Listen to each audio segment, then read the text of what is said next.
जेव्हा तुम्ही देवामध्ये वाढता आणि हे शैतान बघू शकत नाही, त्यावेळी तो कोणाला तरी तुमच्या विरुद्धात उभं करेल. त्यावेळी तो तुम्हाला नाराज करण्याचा प्रयत्न करेल. तुम्ही दुःखी व्हाल म्हणून तो त्याचे प्लॅनिंग चालू ठेवणार.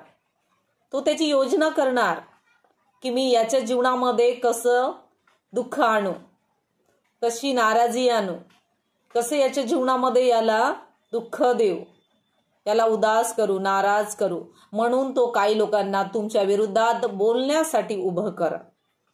त्यावेळी आपल्याला वचनातून, जर वचन तुमच्या जीवनामध्ये असेल, त्याचं बोलणं तुम्हाला नाराज, उदास करू शकत नाही. कारण तो तुम्हाला म्हणेल तू घमंडी झालास, तू अहंकारी झालास, तुझ्यामध्ये घमंड आला, तू स्वतःला काहीतरी वेगळं समजत आहे. त्याला सांगा की बाबा हे तू बोलण्यापेक्षा माझी बायबल मला सांगल माझ्यामध्ये घमंड आला की नाही, माझ्यामध्ये गर्व आला की नाही, माझ्यामध्ये अहंकार आला की नाही. कारण आपली बायबल आपल्याला आपलं रूप दाखवते. आपण चांगला आहो किंवा आपल्यामध्ये काय आलं आणि काय नाही हेही सुद्धा आपलं बायबलच आपल्याला सांगतं. त्याच्यामुळे तुम्हाला कोणाच्या बोलण्याद्वारे किंवा तुम्ही नाराज असाल की तो व्यक्ती मला असं बोलला, तो मला नेहमी असं का म्हणतो,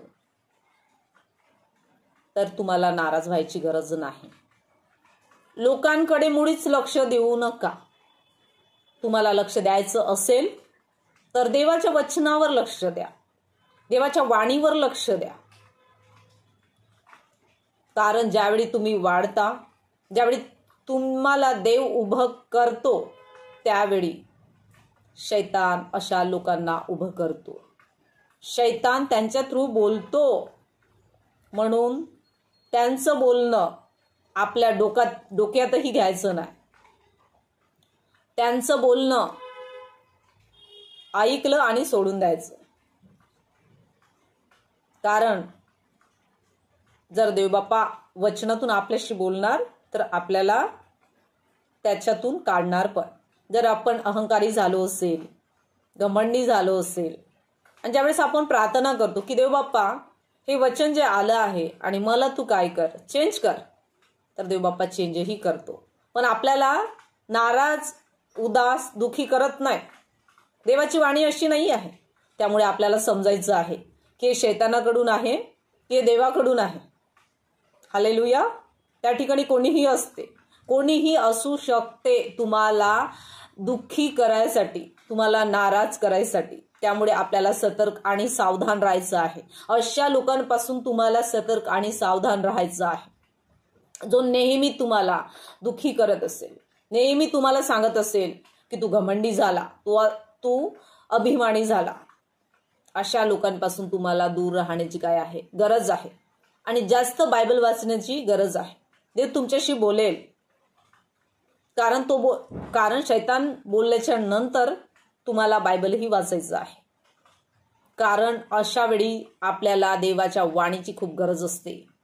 अशा वेळी खरंच कुठलाही व्यक्ती जर बोलत असेल आणि ती गोष्ट जर खरी असेल तर देवबाप्पा बायबलमधूनही बोलणार आपल्याशी की हो बाबा तुझ्या जीवनामध्ये ही गोष्ट आहे, ही गोष्ट नाही. त्याच्यामुळे तुम्ही कोणाकडेही लक्ष देऊ नका.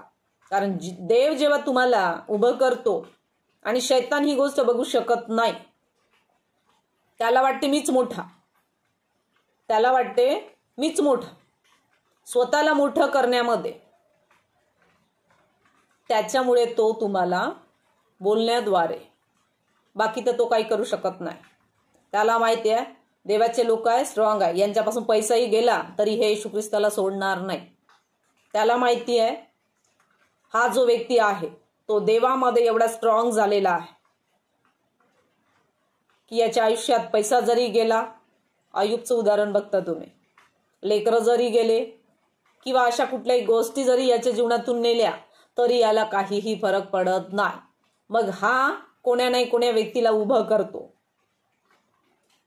त्याचं कामच ते आहे. त्याच्यामुळे त्याच्याकडे लक्ष द्यायचं नाही. देवाच्या वचनाकडे तुम्ही लक्ष द्या. कोणाच्या वाणीकडे लक्ष देऊ नका आणि कोणाकडे लक्षही देऊ नका. आपलं काम नाही आहे ते. कोणी बोलत असेल किंवा कोणी पुढं करत असेल, करू द्या, पण आपल्याला शांत राहायचं आहे आणि देवाच्या आज्ञेवर चालायचं आहे आणि देवाच्या मागे पण चालायचं आहे. आमीन. Praise the Lord. हालेलुया.